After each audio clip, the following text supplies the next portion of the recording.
Okay, I'm just going to make a quick key as a reference point for the road damage video that I just put up. And I want to show you the epicenter of the quake in Idaho, the geothermal region in Idaho, and actually the fault line and where the brunt of the damage was on the roads itself. So this is Idaho.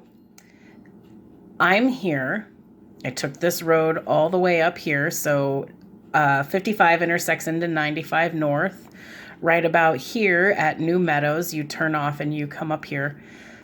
So the damage that we saw in the earthquake is about 30 miles, 27 miles outside of Lewiston, just beyond a town called Lapwai and just outside of another little municipality called Sweetwater, Idaho. And all of the damage through there comes, you're coming off of the Camas Prairie on the Palouse, and then you're dropping down by Winchester Grade, and you're going around to Sweetwater, and as you drop down into the Lawyers Canyon area, that's where the damage starts happening. So from here in Boise, 72 miles northeast is Chalice. This is Bora Peak. Here, let's get to the mountain range map, and that'll make it easier. As far as Bora Peak goes, it's right in here. So you have the Stanley River Basin. And you actually have to come around and access these roads through Sun Valley and through Haley and come up here, Redfish Lake, and all of this really gorgeous mountain area. Now, Bora Peak is the highest point in Idaho. So on the backside of this mountain range, you have a lot of geothermal activity. Well, to the east directly, you have Montana and Wyoming and Yellowstone Park right in this region. So it's very, very common to have small earthquakes over here in Chalice. In fact, it is one of Idaho's release points where 2s and 3s are common on the Richter scale. And when you see that little activity happening, you know it's common and it's releasing. Well, when it builds, it's time to be concerned, because then things like 6.5s happen. So as far as the mountain ranges, these are the peaks right through here anyway. So we did feel it here in Boise. Now let me show you the geothermal map really quick, because this is pretty interesting within itself. Down here in Boise, where I live, we have a lot of geothermal activity. In fact, our Capitol building is heated with radiant geothermal energy that's piped from Warm Springs Avenue down all the way through Warm Springs and all the way into Main Street into the Capitol building, where it heats it that way. So these blue ones that you see, these are wells. Some of these are natural, some of them are springs, but they're roughly between 95 and 120 degrees.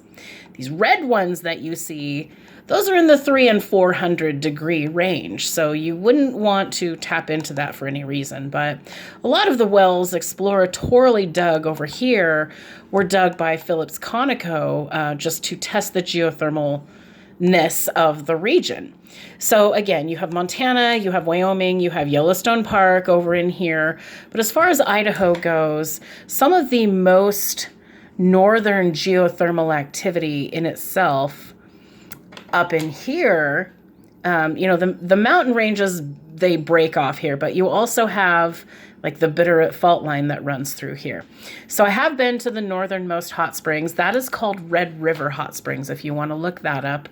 But it's a natural hot spring in central northern Idaho. So coming back here, let's go back to the map, and that'll help me better show you. So the bunt of the 28 aftershocks in the 24-hour period following the 6.5 happened in the Cascade region right here. Now, Chalice is here. Due east as the crow flies is Yellowstone.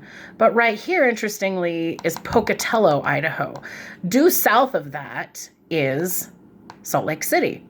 So as you come over here, you have Chalice, and then you have Cascade and McCall here in the mountains, these little mountain towns. And even though there were a lot of aftershocks here, the damage that's actually visible on the roads is far worse up in here. So I believe the initial damage from the quake itself, more of the energy went north this way, was displaced this way, because they did feel it up here in Canada as well. And there's the border right there to Canada. So you have Washington and Oregon here. And here we did feel it, but again, we're on the back side of this mountain range. So even though it came through, I believe that the majority of the damage that we're seeing up here is far more significant simply because this energy took the path of least resistance and went this way. So that is my thinking on this, and knowing the geothermalness and the mountain ranges of Idaho, because there are a lot of different separate mountain ranges here. And when you're getting down into like the Strawberry Mountains around McCall, it's a little bit different. So you have the Selway Bitterroot up through here, but when you get up here into the Frank Church Wilderness, the mountains kind of, they're just different. Everything is so different because you have these big giant peaks up through here through Bora that are 10,000 feet. And then up in here, you have a lot of shale and schist and limestone. And the shale that we saw here that fell in those rock slides is a lot more brittle too. So the mountains are a little stronger up through here. And then of course, when you get over here, you have craters of the moon. So it's a lot more lava rock-esque as you get through here. All right, I hope that helps, and I hope you enjoyed the video. So you guys have a really great day. Thanks for joining me, and Just Christina signing out.